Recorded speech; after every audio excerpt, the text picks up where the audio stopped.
Thank you for tuning in to the reading produced by Black Spectrum Network. Please go to www.blackspectrumnetwork.com to purchase a private psychic reading. If you can't get enough of my content, go to patreon.com/Black Spectrum Network. For as little as $2 a month, you can get these and other videos at least 1 week ahead of their YouTube release date. Please like this video, click the subscribe button, and leave us some feedback in the comments section. Okay, so I'm going to begin this reading to talk about the Braxtons. I'm going to shuffle my tarot, and then I'm going to ask questions pertaining to the Braxtons.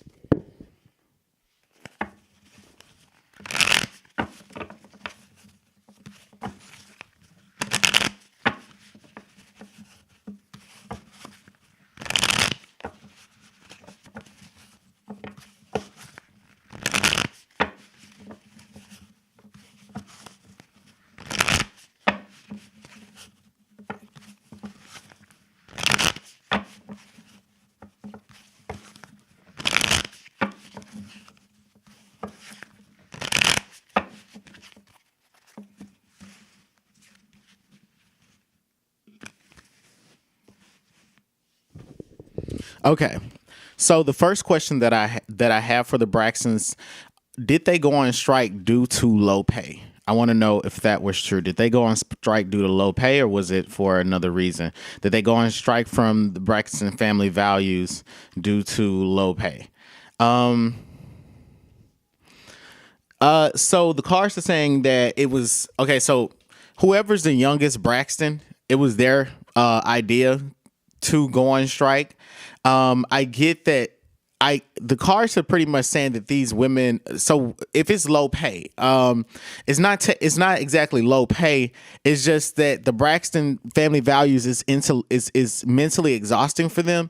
It causes them to get sick. So I know that for example, Toni Braxton has lupus. I know that filming the Braxton family values, for example, would be stressful for them. So I feel like stress would exacerbate her problems with lupus, for example. So if they're dealing with any medical issues, the show exacerbates their health problems.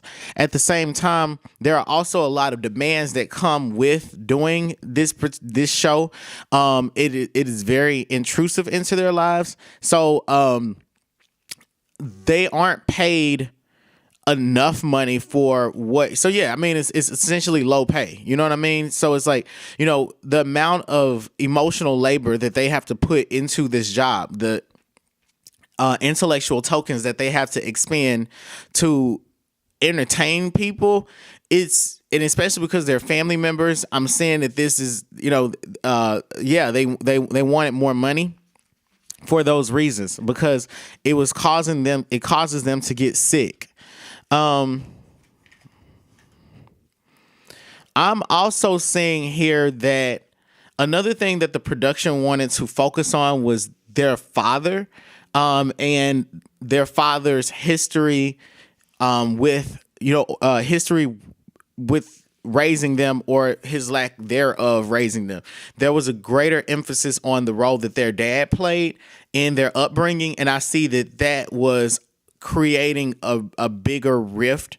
I don't watch the Braxton family values, but I see that this was creating a rift between them. So the production wanted to focus on their father's role in creating their family dysfunction, was also causing for them to revisit old issues, ripping the Band-Aid off and fighting over old shit that they had already thought that they resolved. And I'm also saying where the Three of Cups is talking about how their father was starting a new relationship, where he had a woman on the side. And they also wanted to talk more about that and how that may have affected them, basically revisiting things with their dad, and they didn't feel like they were being compensated well enough for it. Okay, so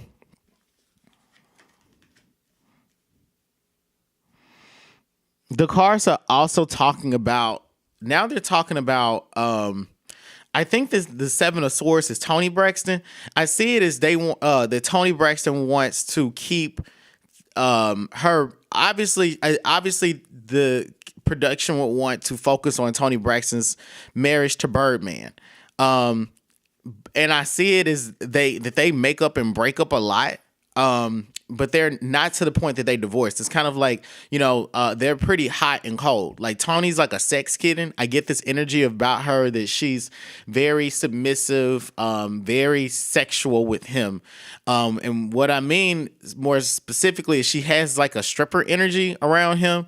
And I get from him that he's more pimp-ish, but it works for them. But I also get that Tony Braxton is the more dominant energy in the relationship in terms of Birdman is emotional. So she definitely is the one that, if she were to kick him out, she's the one that puts him on the couch. She's the one that that starts acting funny first. They're also saying that.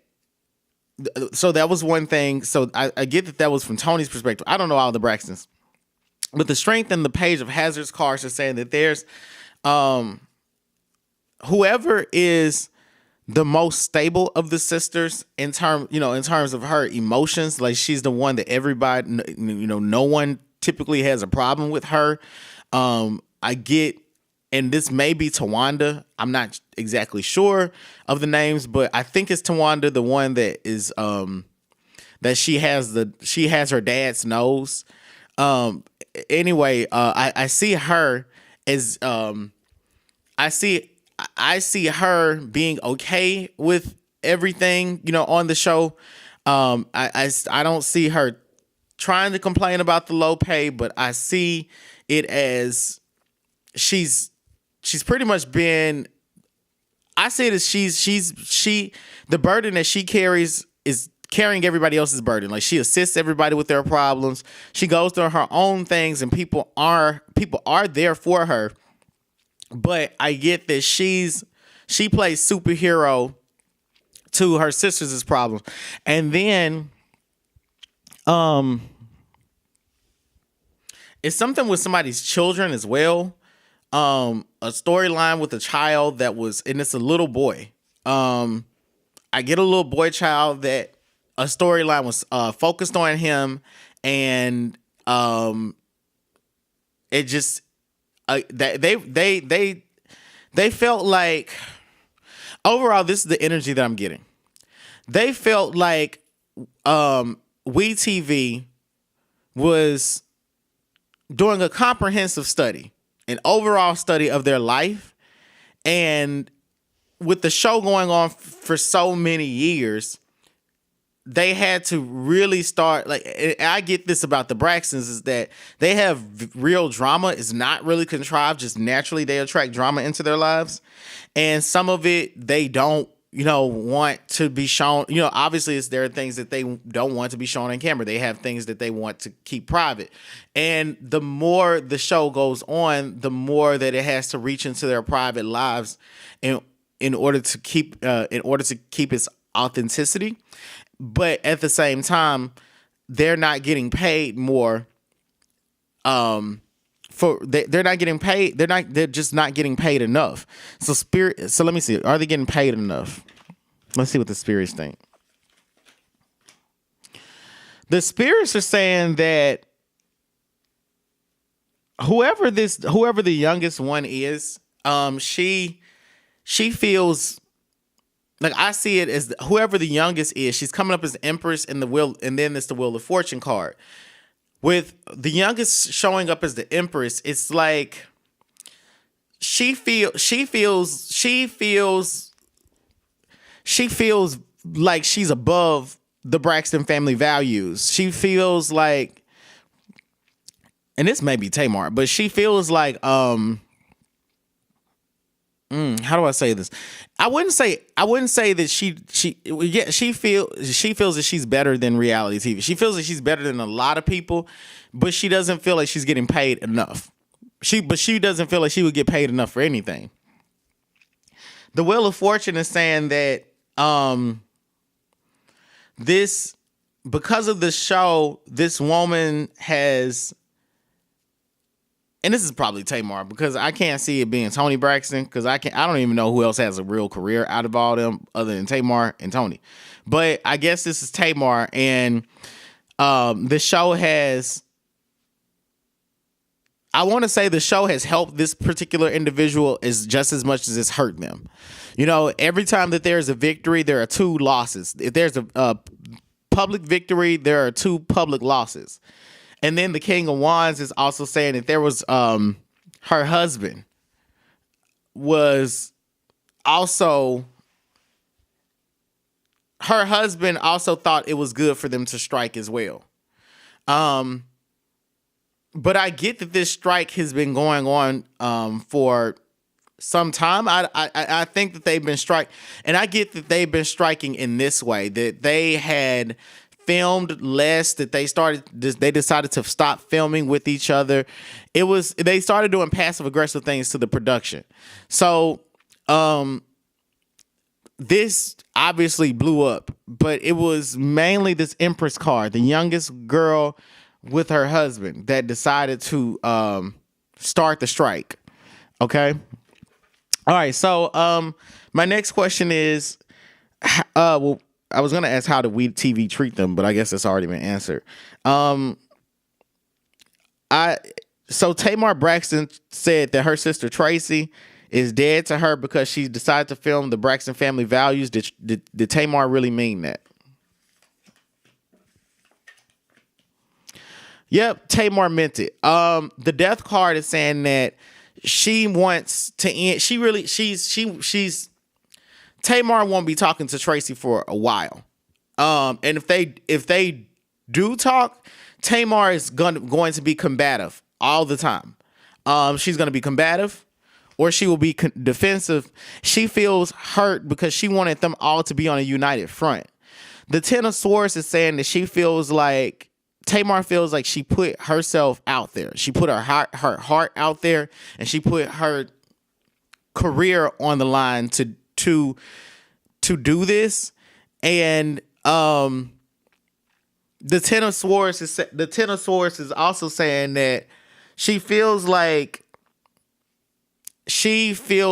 Tracy manipulated the situation. She feels like Tracy is trying to take her. She's like, I bet, Tamar is like, I bet Tracy's trying to take my share of the money. I bet, she's trying to take my share of the money. I bet she came back because they gave her my share of the money. And then you have the Eight of Cups, and this is talking mainly about, it's talking about Tamar wanting Tracy to feel how she feels. I get this energy from Tracy that Tracy's about her money. She's like, you know what, I'm going to get my money. They're all fame hungry, but Tracy, I get this energy about her that she does it, and I don't know them differently. I know Tony and I know Tamar, but I get from this Tracy energy that she's low skilled. Like, she doesn't have a lot of skills. I also get she has a slower energy, slower vibe about her. And she was on board with the strike at first, but then how do I explain this? You know how you have their friend that says, you know what, today I'm going to quit my job, fuck this job. And then, when it's time for them to quit the job, they renege on it.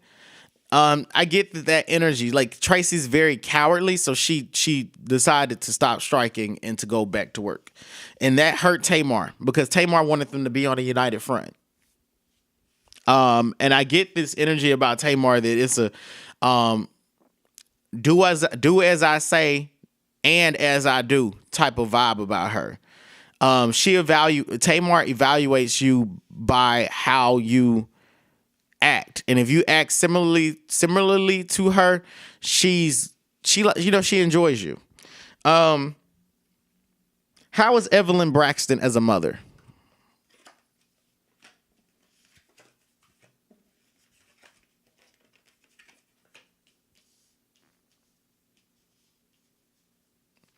Well, Evelyn Braxton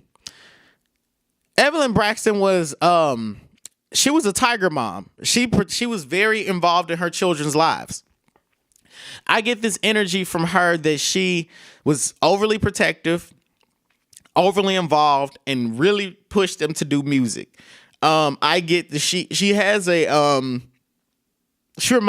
she reminds me kind of Joe Jackson. I wouldn't say, it's physically abusive, but I do get that she wanted her daughters to work hard and she believed that they could all be talented singers. I get that yes, it's like the Braxtons are known to sing. Sort of stigma about them. Wherever they grew up, it's like people knew them to be singers, and Evelyn, it was her daughter's destiny to work in the music industry.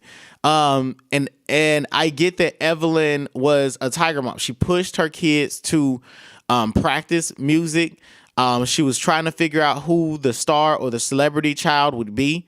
With all of her, with her 5 daughters. I get that she felt like, somebody's got to be successful is going to work. And I get this energy about Evelyn Braxton as she grew up during a time where, obviously women they couldn't access as much capital. And they didn't, and she was a black woman. So it's not like she had job offers and college acceptance letters out the woo-ha.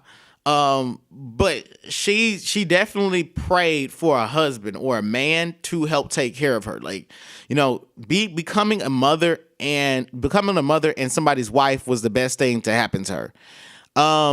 Because it was almost like that was her signing a contract, and once that contract was signed, it was like her record deal. You know what I'm saying? Having a husband and being married was her record deal, and her kids were her meal ticket. The Five of Hazards is talking about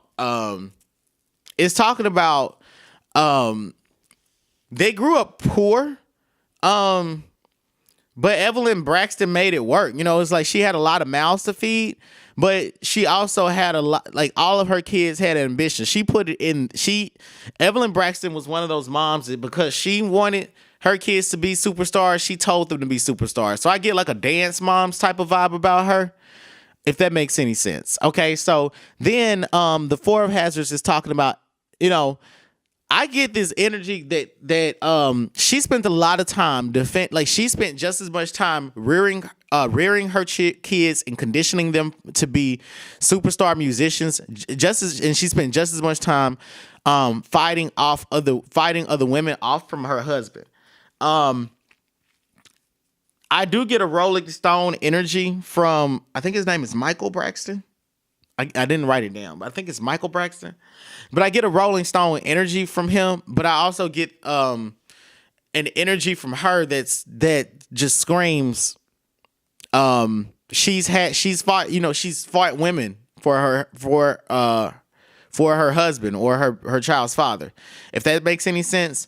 So that's how she was as a mom. She definitely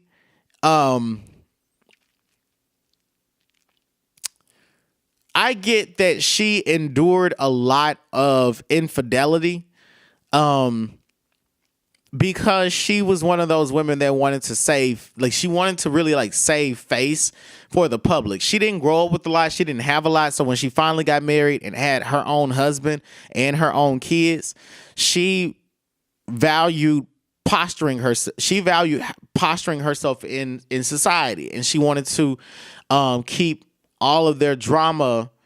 She wanted to make the drama look pretty, and she taught her daughters how to do that. But I also get that she needed to do that because if she succumbed to the pressures of infidelity and of living in a menacing society, she would have ended up depressed. So at her highest vibration for how she got over her trauma in unhealthy ways, she endured it and made her life look pretty. She made herself look pretty at the same time, made her daughters look pretty. She was a look good while I'm striking out sort of woman, but she hasn't struck out because she has first world problems. Okay. Did Evelyn Braxton lie about Vince fighting Tamar and having to barricade herself in a a room to protect herself from Vince? Did she, the high priestess, the three of hazards, the tower? Um, that was Evelyn Braxton's first time seeing Tamar get hit that in that way, because the cards are pretty much saying that it's to be assumed that what she said was true. Okay, so it's true, but from Evelyn Braxton's vantage point, the high priestess card is saying that this was secret information. I don't think that she knew that Tamar was being physically abused to that degree. I think that I do get that Evelyn Braxton, she has a woman's intuition. So she knew that Tamar was definitely not. She knew that Tamar was. How do I say this? She knew Tamar was not financially independent in her marriage. Okay, she knew she wasn't financially independent the way she needed to be, and she also knew that Vince kept her on a leash with his money. He knows that. I mean, Evelyn Braxton knows that Tamar has this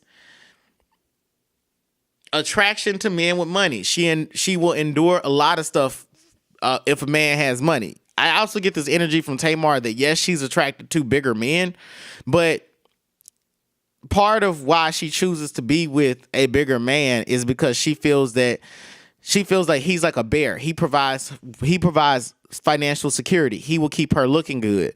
The high priestess is essentially saying what was in the dark, was revealed. Her intuition was confirmed. The three of hazards is saying that,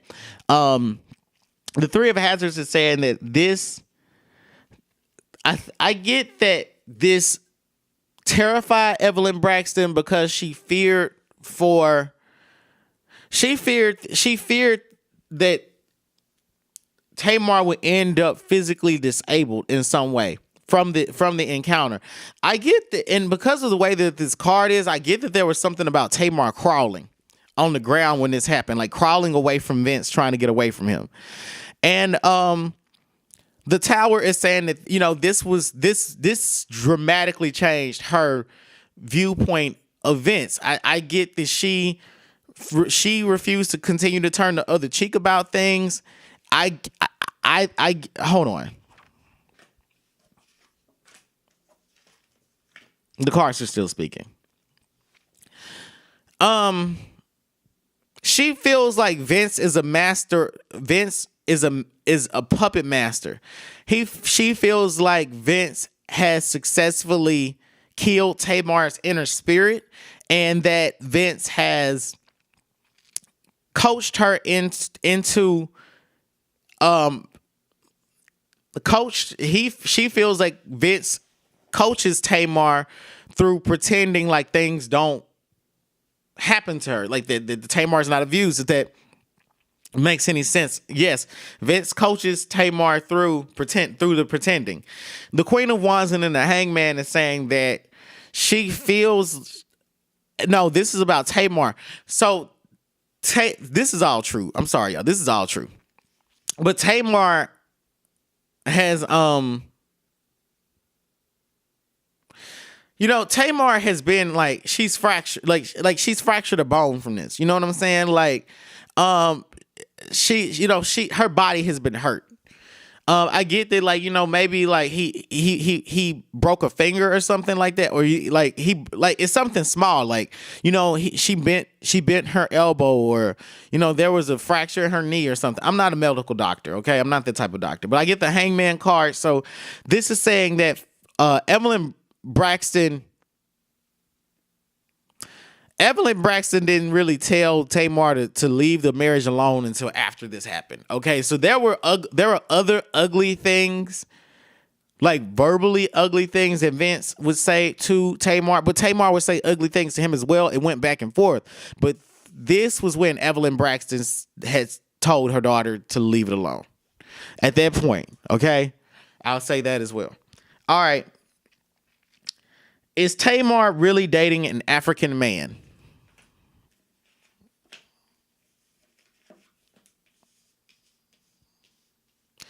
The cards say yes. Yeah, this man is foreign because he's coming up as the King of Cups. He's foreign. He is what I get about this man is that he's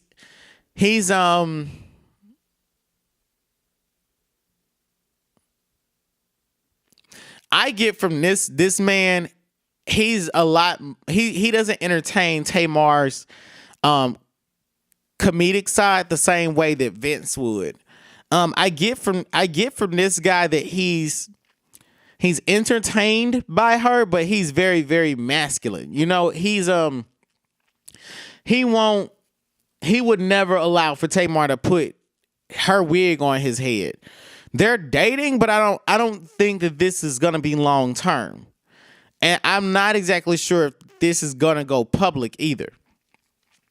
I get that um I get that this relationship for Tamar is not deep. It's not really running deep. And I get that it's not running deep because she's not really getting into his head. She doesn't really want to get to know him. It's rather a relationship that she's transitioning into. It's just a transition relationship. It's to help her to get acclimated to really dating and dating as a single woman and doing it without having to deceive Vince. Um, I'm also getting that she will be very private with this relationship because she's not really I'm getting this energy from Tamar that she's just like questioning a lot, even like in terms of her sexuality. Like she's just very open, and she doesn't want to make moves too. She doesn't want to make a move too quickly, but she does want to present like she's good at pretending. So she wants to show that she's over it, even though she's not over it. So she is dating someone, but I'm not sure if it's going to be public, and I don't think it runs that deep. Who molested her and her family? Who molested Tamar and her family? Um,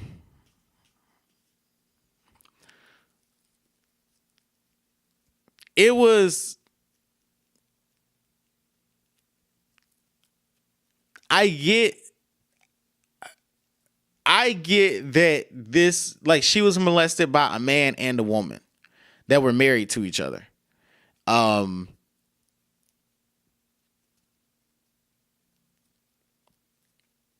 I get that this that she I get that this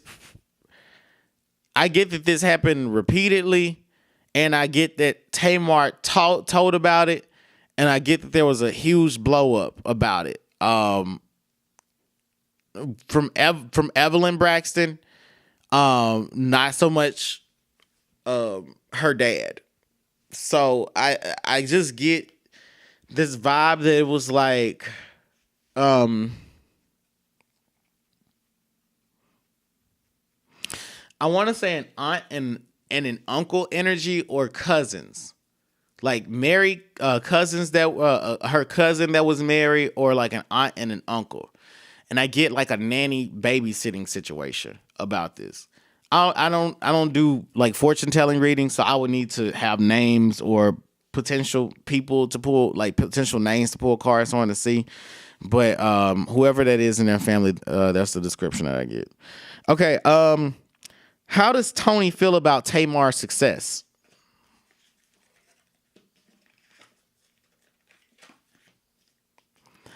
Um,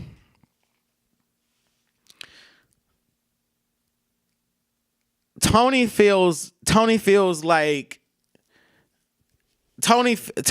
I get that there's a bit of jealousy from Tony Braxton about it, that she's not. How do I say this? Okay, so Tony Braxton knows that Tamar is honestly now just as popular as she is. They're especially with when you think about a younger generation, because I'm seeing Tony in my mirror. I'm seeing Tony focusing on how Tamar has attracted a younger fan base, and and that has helped Tamar to, do her concerts and, award shows. I get that Toni Braxton is a little bit jealous because she feels like Tamar. She knows that Tamar is very talented, but she feels like Tamar. She doesn't respect the type of success that Tamar has. She feels like Tamar's success was easy. She's like, you tried to act young. You tried to be a part of the younger generation. I mean, that's where your fan base is. She's not jealous of her record. Like, she doesn't like, it's like, I get this energy from Toni Braxton that as an older sister, she's like, I've done this before. And, I'm glad that you're finally getting the success that I have, but we don't have the same type of success. So it is hating a little bit because, but it's the truth. They don't have the same type of success, but, a fan is a fan. You know what I'm saying? No human being is really more valuable than the other when somebody's handing you $5. Whether it's a homeless person handing you $5 or Beyonce handing you $5, it's still the same $5. You know what I mean? So in that way, I get that because Toni has such a fragmented opinion about Tamar's success that it's not wholly supportive. I don't get that I don't get that Toni Braxton. I don't think Toni Braxton would promote her sisters as tours. I don't think that she would promote. I don't get that. I don't think that she would. I think that she would promote Birdman more vigorously than she would Tamar. I get that she's happy that Tamar has her own money, but she also feels like it came at an expense as well. She feels like Tamar is trapped in being a caricature, and that's how she has to sell albums. She feels like it's based more about her on her person. Like she's like, I know you're talented, but a lot of what your career has been built upon is a personality. And so I get that Toni Braxton doesn't have a lot of respect for that type of success. At the same time, Toni Braxton also recognizes where she needs a younger fan base to continue in